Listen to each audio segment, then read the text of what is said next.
Hey, I'm Mike Twombley, health coach and six-pillar practitioner, and I'm here today with Dr. Aajay Shah and Six-Pillar Living, working on your six pillars. Today we're working on nutrition just as we have for the past week, and we've just come off of frequency. Now we're moving into timing, which is going to be something that establishes the timing between meals and or snacks, foods that you're going to be bringing in. Anything that contains calories is going to be essentially something that we have to take into consideration. And the time in between those times that we take something in that does have calories in it, that's going to be your carbohydrates, your proteins, your fats, and your alcohol. Those are going to be the components that actually have calories in them and are going to affect your blood sugar and your health.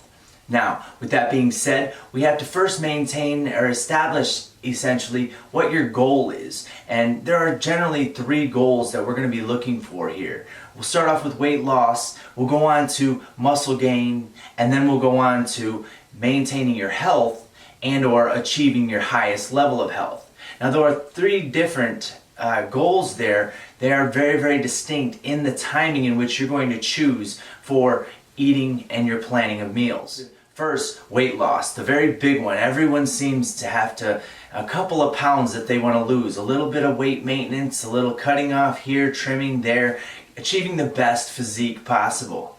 Now, we get this a lot of times from social media, or we get this from the TV or ads or our favorite actor or actress, and absolutely, I too fall for it myself, and the reality is that we all live in this world.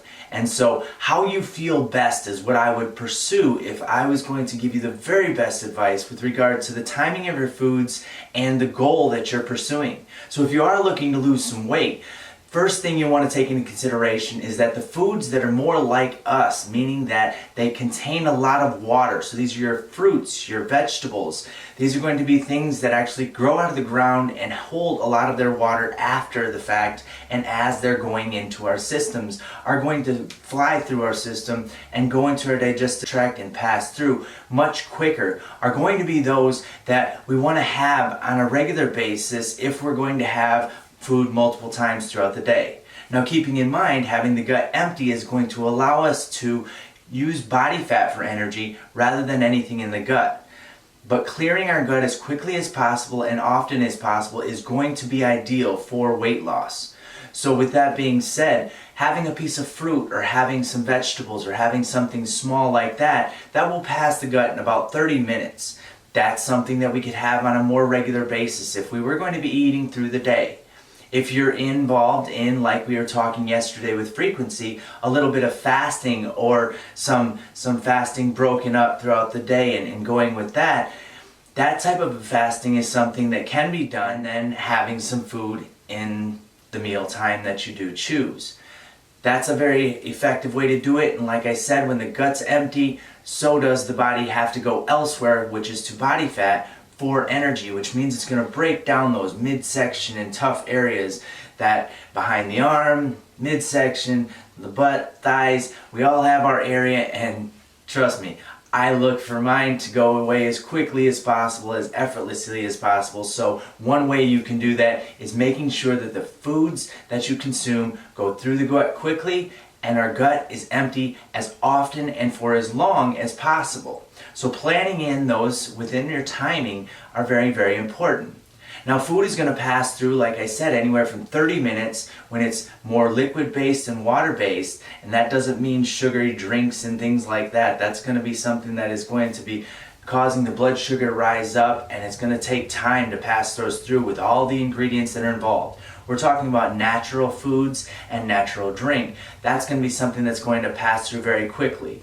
So a little bit more fibrous fruit might take anywhere from 30 to 60 minutes, more like say a bananas or dates. Even apples run in the 40-50 minute range. So the higher the fiber, the more you're going to have a little bit more time that it's going to stay in the gut, but that's not of a negative consequence to your health. So very important to distinguish between something that takes a long time and something that doesn't have any value at all. The main thing we want to do is have high quality foods, which we talked about earlier in the week. Choosing the highest quality is always going to be ideal and best. Now, choosing foods in this space, deciding how long we're going to go between meals. Now we talked about frequency yesterday, so there were every 2 to 3 hours, and that's a big fad and craze out there that has gone through the fitness industry, it's gone through the public realm, it's gone through a lot of different areas, and it's been great for products to be sold. However, every 2 to 3 hours means that your stomach never has a chance to rest. Means that your stomach's always got food to digest in there, and it means that we're never really reaching for body fat. So when you're talking about weight loss, letting the gut empty out and clear out is going to be ideal. So again, I reiterate one last time that having the gut clear is going to help you reach your goals. Now, moving into muscle gain. Muscle gain is complete opposite of this in that we have to have an excess of calories, not a deficit like in weight loss. So in weight loss, we have to have less calories coming in than we burn in a day. And that's something that is going to be individual, and you can check that by just measuring your weight across 14 days, measuring your caloric intake by logging your food every single one of those 14 days as well, and then dividing up the total number of calories by 14 days and seeing what your average caloric intake is. Now, if that average caloric intake, when you've measured your body weight on day 1, day 7, and day 14, if your weight's going down across that, then that average intake works for you for losing weight. If it is maintaining your weight, then you're just going to keep a nice even weight. If it actually adds weight to your system, then that caloric intake is going to have to be taken down if you in fact want to lose weight. Now, this same thing can be applied to muscle gaining in that we're going to need to bring in some protein sources on a regular basis, and that's not to say that the vegetables and fruits and things like that aren't going to provide you with enough. However, any bodybuilder in the world is going to be letting you know right immediately that they're going to be taking in protein on a semi-regular basis, if not very regular basis. And remember, in muscle gain, that means ultimately weight gain, this individual is going to be in an excess of calories coming in every single day. So they're going to be seeking to have 500, even 1,000 calories more if they're a bodybuilder. If there's someone like you or I and we're trying to just add a little bit of lean muscle, having 300, maybe 400 calories above what our maintenance weight caloric intake is going to be, that will suit you just well, and you'll be able to get to the point where you want to be and then go to a maintenance level that just maintains that weight for you, where you're not losing weight but you're not gaining weight either, and you're just exactly where you want to be, right on target with your healthy weight. With that being said, we're going to be moving into a more healthy way of eating and a more healthy way of looking at this from a standpoint of we're not trying to lose, we're not trying to gain, we're not trying to change anything. Once we have actually reached our healthy weight and we're focused on health and feeling our best, now this is an experimental thing and an experiential touring rather of our body, and this is actually something where you're going to kind of play experimenter with regards to how often feels best for you.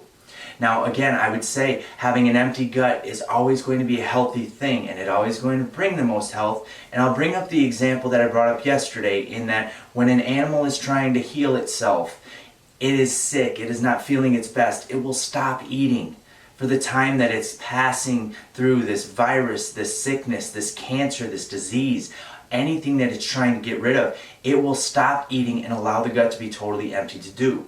So for optimum health, an empty gut is key.